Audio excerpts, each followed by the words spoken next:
When I was a kid, I used to talk a lot more, but maybe that's because my father was alive then, and I would have someone to do everything with.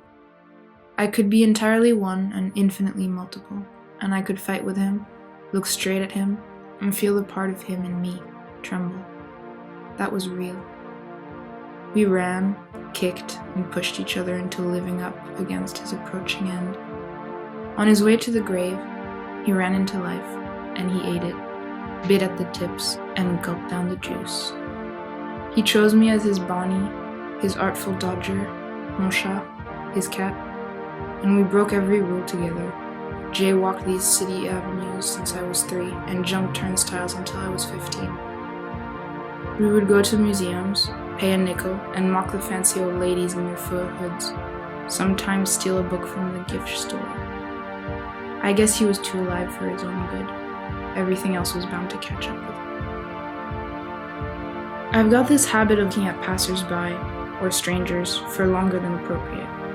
It's not exactly a provocation, but it's not meant to be a gentle glance either. I feel as though I'm testing them, trying to wrench out the child in them.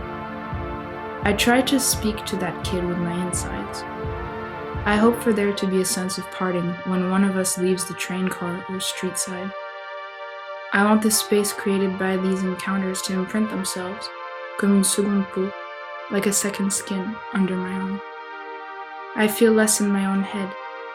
I gather these strangers and write lists of their descriptions on scraps of paper, a portfolio of anonymous walkers. If I can't have that one person, I'll have them all. To dance is to be a little closer to the feeling of summer.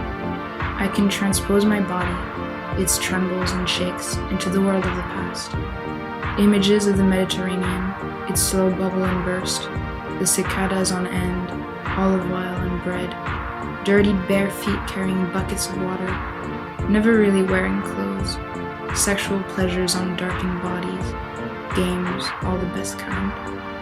I feel the animal in me take my mind in its claws, and it doesn't feel wrong or vulgar. On his deathbed, my father looked like a sage old man, because he had grown a long beard in the last months. The child he had always been matured all at once, like he knew he had to grow up quick before it was too late. That morning, it must have been 5 or 6, I held him and I screamed for everyone else to leave the hospital bed. I broke a lamp, bit into my arms, and scraped my knees against the floor. He was still a beautiful tzigane, rested with lips apart, still sipping on breath. The nurse entered, a hand on my shoulder, and told me his last word had been news, like he was calling with a whisper.